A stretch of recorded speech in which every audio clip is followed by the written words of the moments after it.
देवताओं को बिठाकर तीर्थ करने गए। लक्ष्मी जी को चिंता लग गई कि मेरे पति आखिर जाते कहाँ। एक दिन नारायण आए तो लक्ष्मी जी ने पूछ लिया, प्रभु बहुत दिनों में आते हो, आप कहाँ रहते हो? भगवान नारायण ने कहा, गौ माता में बैठकर हम तीर्थ करने के लिए जाते हैं। कौन कौन जाता है? भगवान विष्णु ने कहा कि सारे 33 कोटि देवी देवता, सरस्वती हो, पार्वती हो, शंकर जी हो, इंद्र देव, वरुण देव, गरुण देव, षडानंद, गणेश, रिद्धि सिद्धि सब। तो इतने में लक्ष्मी जी बोली,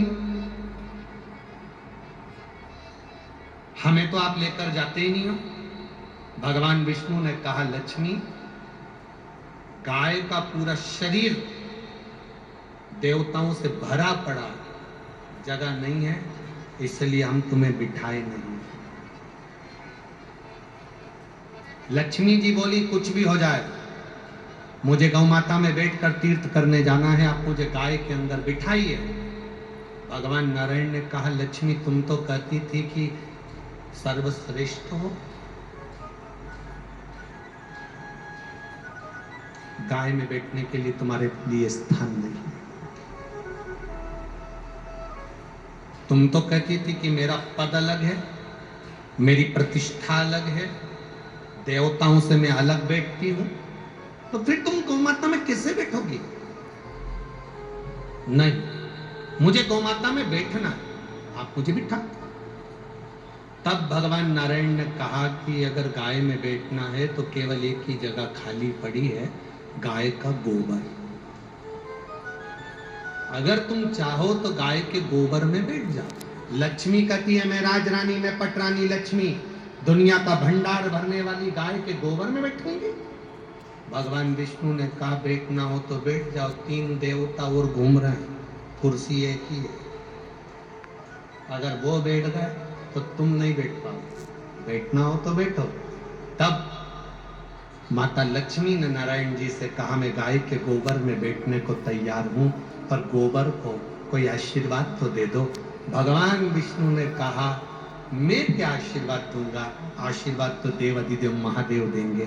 शंकर भगवान ने गाय के गोबर को आशीर्वाद दिया, लक्ष्मी तो गाय के गोबर में बैठी है, इसलिए जिसका आंगन, जिसका पूजन का स्थान गाय के गोबर से लीपा जाएगा, उसके घर में संपदा की कमी नहीं आएगी, लक्ष्मी का निवास है।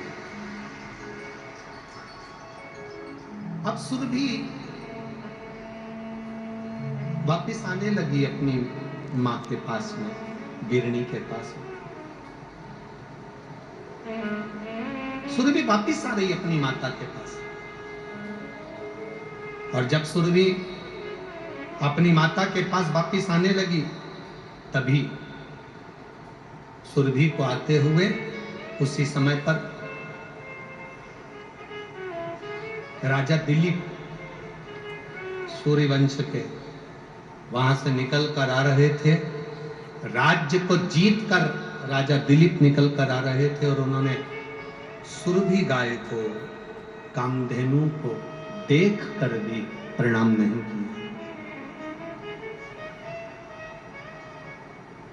उन्होंने सुरभि गाय को, कामधेनु को देखकर प्रणाम नहीं किया। क्रोध आ गया। सुरभि ने विचार करा कि मैं गौ माता हूं, गाय हूं, राजा दिलीप मेरा आदर नहीं कर पा रहे, मैं श्राप देती हूं राजा दिलीप तेरे को, गाय को देखने के बाद भी तूने प्रणाम नहीं करा, इसलिए मैं तुझे श्राप देती हूं कि तेरे यहां पर संतान नहीं, तेरे यहां पर वंश नहीं बढ़ेगा, तेरे यहां पुत्र पैदा नहीं।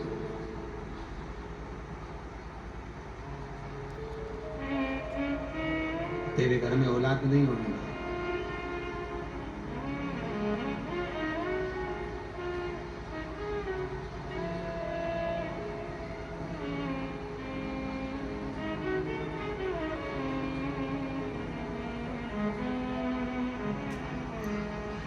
दिलीप राजा दिलीप आए, उनके घर में वंश नहीं बढ़ रहा, उनके घर में संतान नहीं हो रही, बड़ी चिंता में व्याप हो गए राजा दिलीप, बड़ी चिंता में, बड़ा टेंशन।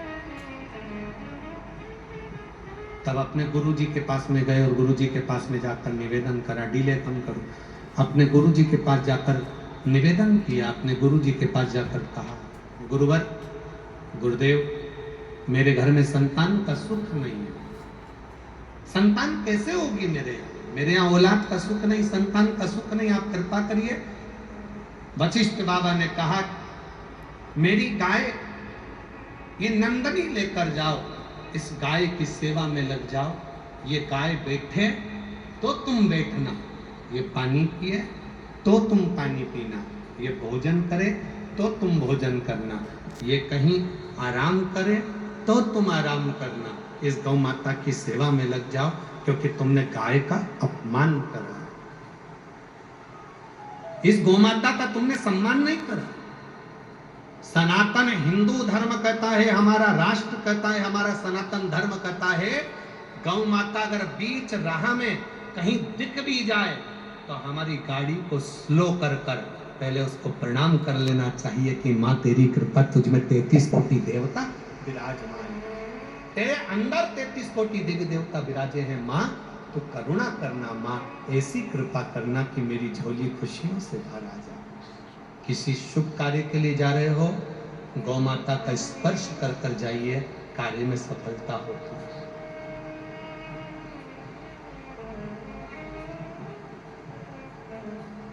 जिस राष्ट्र में, जिस प्रदेश में, जिस गांव में, जिस नगर में, जिस क्षेत्र में गाय काटी जाती है, उस क्षेत्र का, उस नगर का कभी विकास नहीं हो सकता। वहां के लोग रहने के बाद भी चाहे कितना ही पुण्य कर ले, अंत में उनको भोगना ही पड़ता है। प्रयास करो अपने प्रदेश में, अपने देश में, अपने क्षेत्र में, अपने गांव में, अपने नगर में कहीं गौ माता की हत्या ना हो। घर के बाहर हम भोजन अगर पटक भी दे तो पॉलीथीन में ना पटके। गाय पॉलीथीन खाती है, उसके पेट में जाता है, कैंसर हो जाता है, गाय तड़पती रहती है, तड़पती रहती है, पन्नी निकल